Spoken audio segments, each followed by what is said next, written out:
Have you noticed something strange while shopping lately?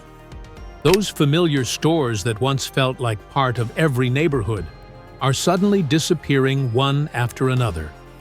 From toy aisles once filled with laughter to furniture stores now replaced by empty "for lease" signs, America's retail scene is changing faster than ever. Big brands that once dominated malls and main streets are quietly fading away. But why? What's driving this massive retail collapse? Online shopping, bad management, or changing customer habits? And more importantly, which famous stores could be the next to vanish forever? Welcome to BizWorld Explorer, the channel where we uncover the hidden truths behind America's biggest business shakeups. So sit tight and watch till the end, because the #1 store on this list is one that no one ever imagined would fail. This is the untold story of America's vanishing retailers.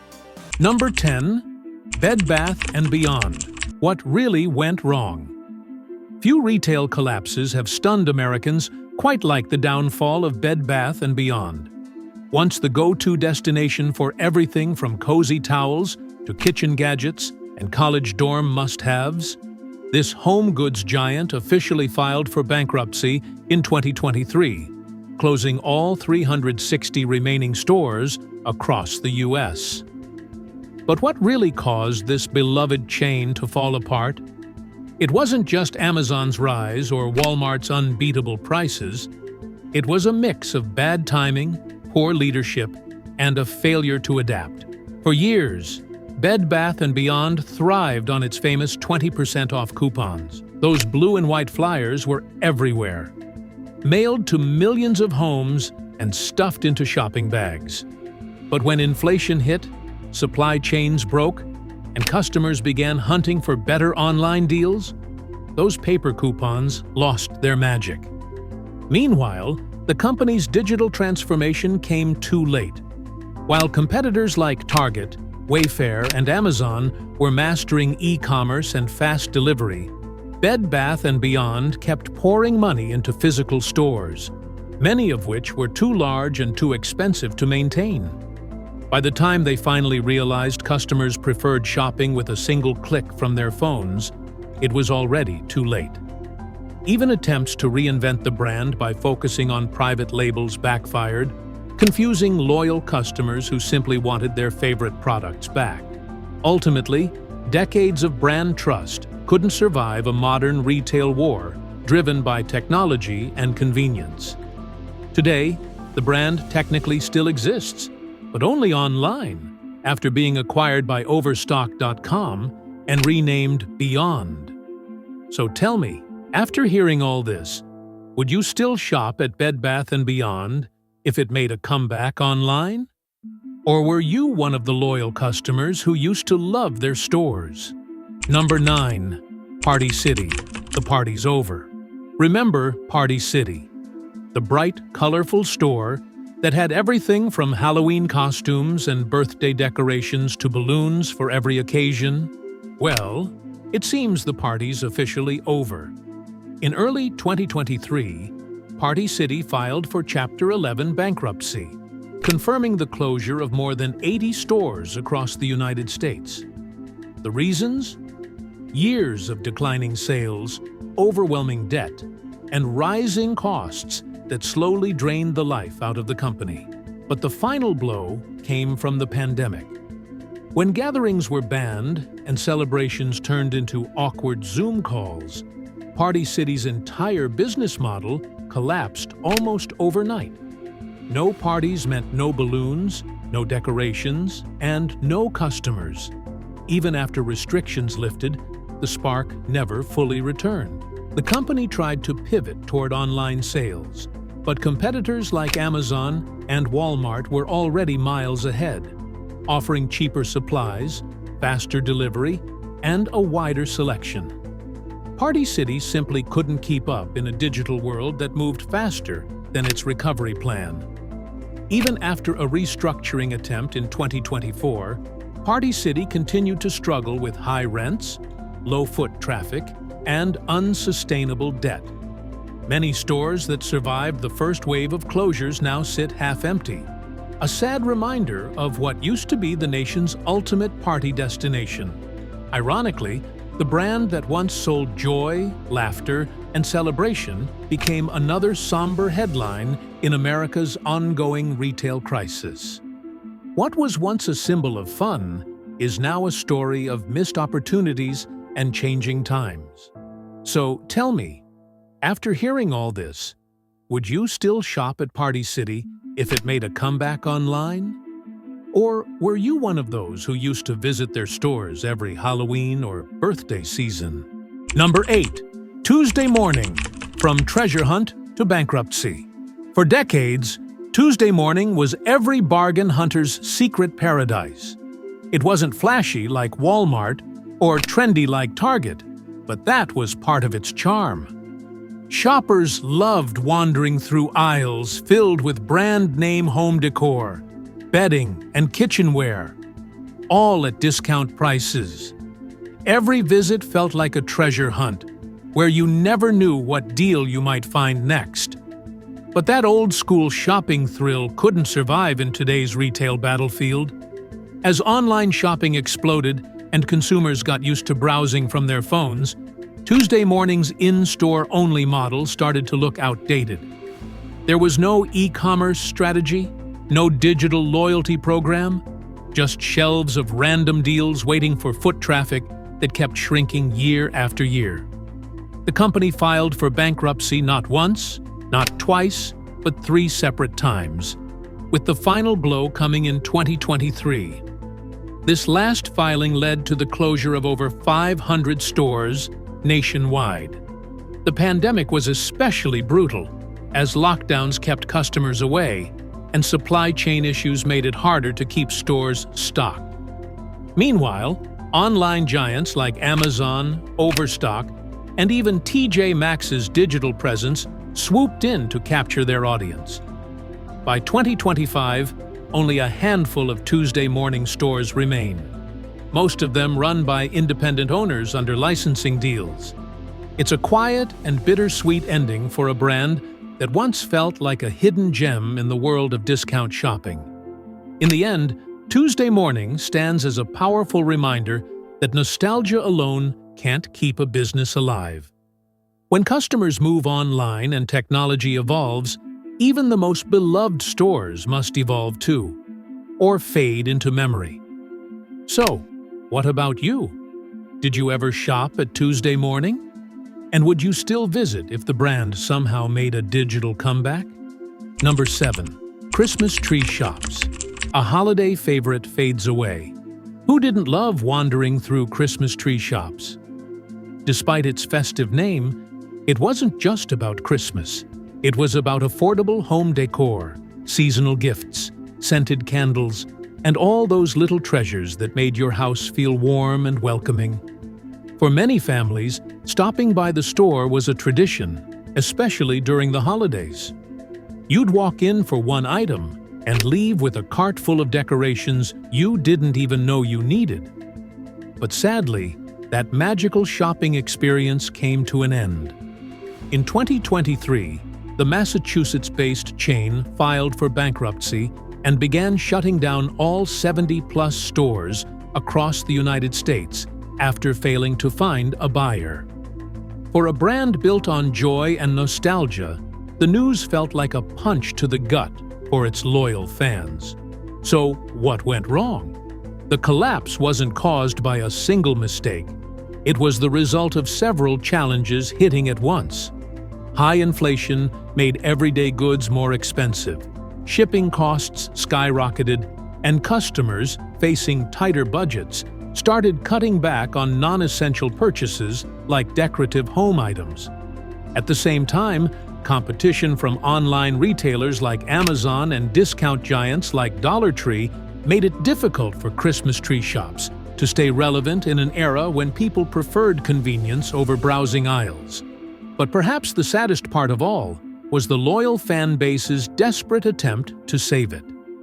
When bankruptcy news broke, thousands of fans took to social media with heartfelt messages. tagging investors and posting pictures of their favorite finds. Many begged for someone to buy and revive the beloved chain. Unfortunately, no savior arrived. By late 2023, store lights dimmed for the final time. Shelves once filled with cheerful ornaments and cozy decor stood empty, a heartbreaking sight for those who had made it part of their family traditions. Christmas Tree Shops wasn't just a store, it was a feeling. A warm, nostalgic reminder of simpler times when a quick visit could lift your mood. So, tell me, after hearing this story, did you ever shop at Christmas Tree Shops?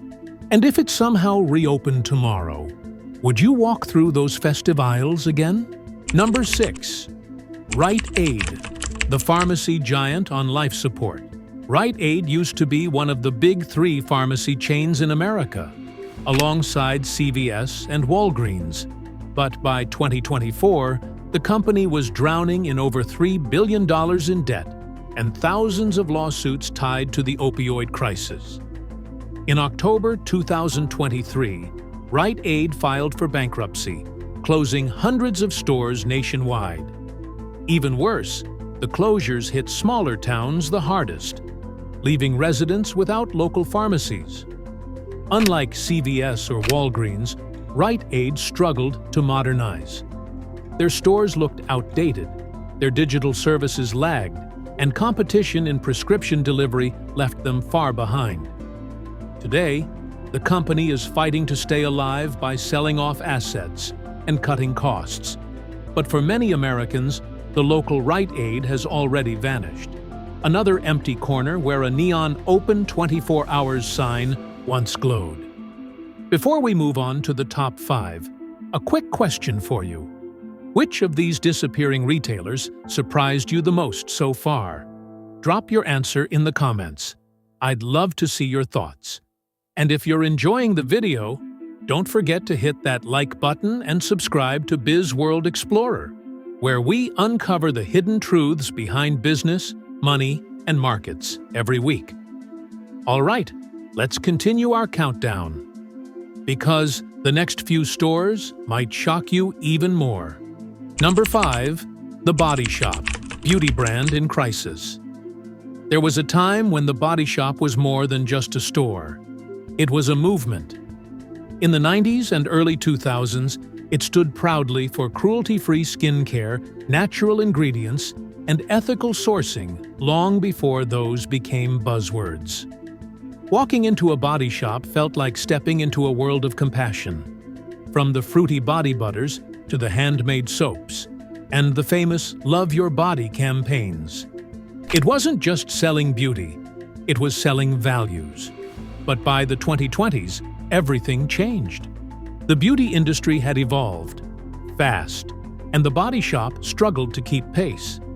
In 2024, the brand's U.S. arm filed for bankruptcy, announcing plans to close nearly all of its North American stores.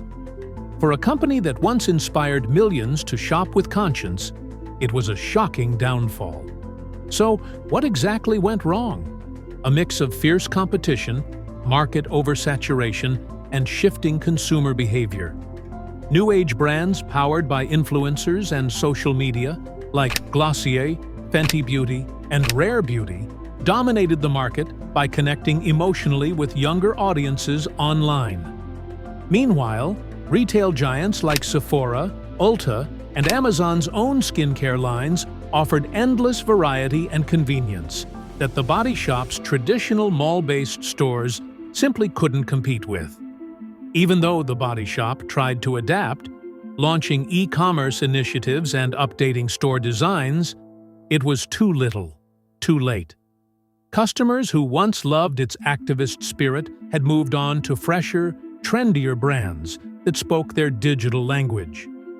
Adding to the struggle were multiple ownership changes, which blurred the company's identity. From L'Oréal to Natura and Couture, each new parent company tried to revive the brand, but none managed to restore its original spark. The message of ethical beauty alone wasn't enough to survive in a hyper-digital, influencer-driven era. Today, the Body Shop's legacy still resonates with older fans who remember its pioneering mission, but its physical presence has nearly vanished across North America. Its story serves as a powerful reminder.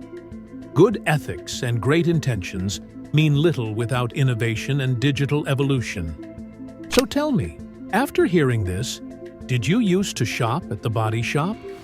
And if it ever makes a comeback online, would you give it another chance? Number 4. Joss A.A. Bank, the suit store that lost its fit. For decades, Joss A.A. Bank symbolized success, the place where men bought suits for promotions, weddings, and job interviews. But when the pandemic hit, work-from-home culture destroyed formal wear demand overnight. Sales plummeted, and parent company Tailored Brands, which also owns Men's Warehouse, filed for bankruptcy in 2020. Since then, Joss A. Bank has quietly closed hundreds of stores, retreating from malls nationwide. Even as events returned, consumer habits changed. Fewer men are buying $500 suits when they can wear polos on Zoom calls. Joss A. Bank tried rebranding as a modern menswear line, but the shift came too late. The brand isn't dead, but it's fading fast, surviving mostly online. Its story is a classic case of how fashion retail failed to evolve with lifestyle shifts. Number 3. GameStop, a meme stock without a future. If you were anywhere near the internet in 2021, you probably remember when GameStop became the ultimate meme stock. Overnight, the struggling video game retailer turned into a Wall Street sensation. Small-time investors on Reddit's r/Wall Street Bets went head-to-head with hedge funds, driving the stock price to astronomical levels. Not because the company was doing well, but because it became a symbol of rebellion against big money. For a brief moment, GameStop wasn't just a store. It was a movement. But behind all the hype, the core business was already falling apart. By 2025, GameStop had shut down more than 1,000 stores across North America. The reason is simple. The world of gaming changed, and GameStop didn't change fast enough. Physical video games, once the lifeblood of the business, are rapidly being replaced by digital downloads and cloud-based gaming services. Players no longer need to drive to the mall to buy discs when they can instantly purchase, download, and play from home. GameStop tried to adapt. It introduced collectibles, merchandise, and even jumped on the NFT bandwagon in 2022, hoping to attract tech-savvy gamers. But those ventures quickly fizzled out. NFTs crashed, online sales couldn't make up for the loss of in-store revenue, and the brand's identity grew increasingly confused. Was it a game retailer, a crypto company, or a meme legend? No one really knew anymore. At its peak a decade ago, GameStop generated nearly $9 billion in annual revenue. But by 2025, that number had fallen below $5 billion. A devastating decline for a company still paying rent on hundreds of physical stores. Even its dedicated fan base, the nostalgic gamers who loved browsing the shelves, can't save it now. The gaming landscape is dominated by PlayStation Network, Xbox Store, Steam, and Epic Games, where new releases drop instantly, often cheaper than in retail stores. Financial experts now warn that if the digital shift continues at its current pace, GameStop may face the same fate as Blockbuster, a once-beloved icon reduced to a bittersweet memory. What's most ironic? The company that became famous for defying Wall Street might soon lose the very thing that made it special: its stores, its gamers, and its identity. So, what do you think? Do you still buy your games at GameStop? Or have you fully switched to digital downloads? Number 2. Big Lots, the discount store struggling to stay cheap. Once considered a bargain hunter's paradise, Big Lots built its reputation on affordable furniture, toys, and home goods. that made shoppers feel like they were scoring big savings every time they visited. For decades, the brand thrived by turning overstock and close-out deals into wallet-friendly treasures. But that golden era is quickly fading. By 2024, Big Lots was deep in financial trouble. The company reported hundreds of millions in losses and announced the closure of more than 150 stores in an attempt to stay afloat. Inflation had driven up costs across the board, from rent to shipping to manufacturing, squeezing already thin profit margins. And while Big Lots blamed those external pressures, retail experts pointed to a deeper issue: the company's failure to adapt to modern shopping habits. People still love low prices. That hasn't changed. But today's shoppers also crave convenience. And when they can order the same furniture, decor, or kitchenware online from Amazon, Walmart, or Wayfair, often with free shipping and easy returns, driving to a Big Lots store feels like a hassle rather than a deal. The numbers paint an even grimmer picture. Since 2021, Big Lots stock has fallen by more than 80%, and bankruptcy rumors have continued to swirl as the company struggles to find its footing in an increasingly digital retail landscape. The irony? Big Lots was built on helping customers live big and save lots. But now it's the brand itself that's fighting to survive. Unless a miracle turnaround or a major digital reinvention happens soon, Big Lots could become the next name to join America's growing list of lost discount chains. So tell me, have you ever shopped at Big Lots? And if it vanished tomorrow, would you even notice its absence? Number 1. Burlington, the silent struggler among giants. Once proudly known as Burlington Coat Factory, this off-price retailer earned its fame for offering unbeatable deals on winter coats and affordable fashion. For decades, it was a staple for families hunting for stylish bargains. But in today's hyper-competitive retail world, Burlington's story is taking a quiet, troubling turn. By 2025, the company operates nearly 1,000 stores. Yet it's been closing locations in several underperforming markets, a sign that not all is well behind the scenes. While Burlington hasn't filed for bankruptcy, analysts say it's feeling intense pressure from every direction. Its biggest problem? Brand confusion and overcrowding in the discount fashion industry. Rivals like TJ Maxx, Ross, and Marshalls have mastered the cheap but chic formula, offering a more curated and trendy shopping experience. Meanwhile, online shopping continues to eat away at Burlington's in-store traffic, as customers increasingly prefer browsing deals from their phones rather than wandering aisles. Burlington's revenue growth has slowed, and its profit margins are razor-thin, leaving little room for error. The company has been forced to streamline operations, reduce store sizes, and focus on survival rather than expansion. While it's not disappearing overnight, Burlington's quiet downsizing suggests a brand struggling to stay relevant in a market ruled by convenience and competition. So tell me, when was the last time you actually shopped at Burlington? Or has it already faded from your radar without you even realizing it? America's retail landscape is changing faster than ever. Malls once filled with shoppers are now half empty. Beloved stores that shaped our childhoods, gone in the blink of an eye. But behind every closure lies a story of poor leadership, rising costs, and the unstoppable force of e-commerce. The truth is simple: adapt or vanish. So next time you walk past an empty storefront, remember, that used to be someone's dream, someone's job, and a piece of American history. Thanks for watching BizWorld Explorer, where we break down the world of business, money, and market mysteries every week. If you enjoyed this video, make sure to like, subscribe, and hit the bell icon.